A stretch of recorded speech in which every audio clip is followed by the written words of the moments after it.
Divya Hindi news, लोकशाही का मजबूत आधार स्तंभ।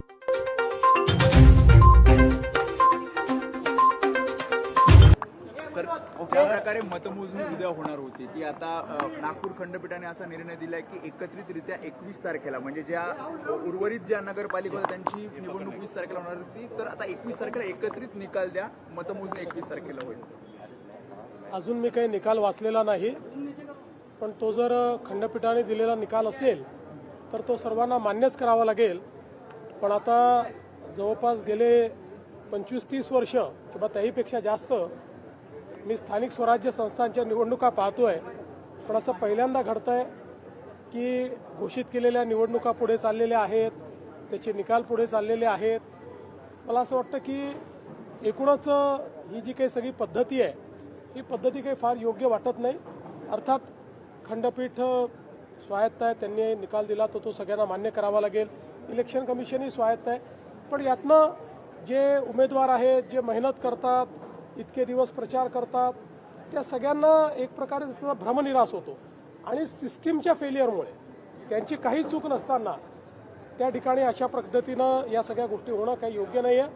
मला असं वाटतं अजून खूप निवडणुका इलेक्शन कमिशनला घ्यायच्या आहेत। या सगळ्या प्रक्रियेमध्ये निवडणूक आयोगाने सुधार आणला पाहिजे आणि किमान पुढच्या निवडणुकांमध्ये तरी असं होणार नाही हे निवडणूक आयोगाने बघितलं पाहिजे असं माझं मत। राज्य निवडणूक आयोगाची चूक वाटते, कारण ज्या प्रकारे दिवस दिले नाही, अपील केल्यानंतर 3 दिवस द्यायचे होते, त्यानंतर काही निवडणुका पुढे ढकलल्या आणि आता हा निर्णय येतो कोर्टाचा 24। आता माझं तरी मत असं आहे की मी चूक म्हणणार नाही, माझं मत असं आहे की जो काही कायदा आहे त्याचं चुकीचं इंटरप्रिटेशन हे करण्यात आलेलं आहे।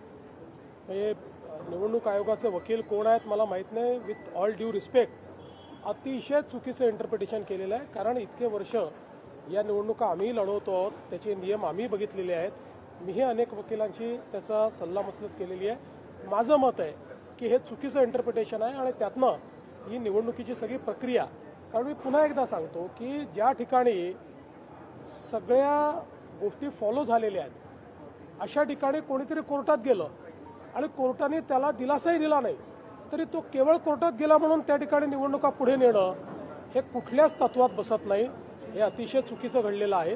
ठीक आहे, आता मी त्याच्यावर अधिक बोलणार नाही। या संदर्भात माझी पर्सनल नाराजी ही मी कालही प्रगट केलेली आहे आणि ती कायद्यावर आधारित आहे। माझी काही इलेक्शन कमिशनवर नाराजी नाही आहे, माझी नाराजी कायदेशीररित्या होत नाही याच्यावर आहे।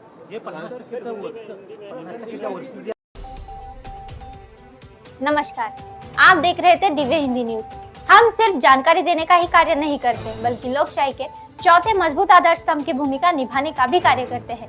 देश दुनिया से आने वाली सभी ब्रेकिंग न्यूज से अपडेट रहने के लिए आज ही दिव्य हिंदी न्यूज के इस चैनल को यूट्यूब पर सब्सक्राइब करें और बेल आइकन क्लिक करना ना भूलें।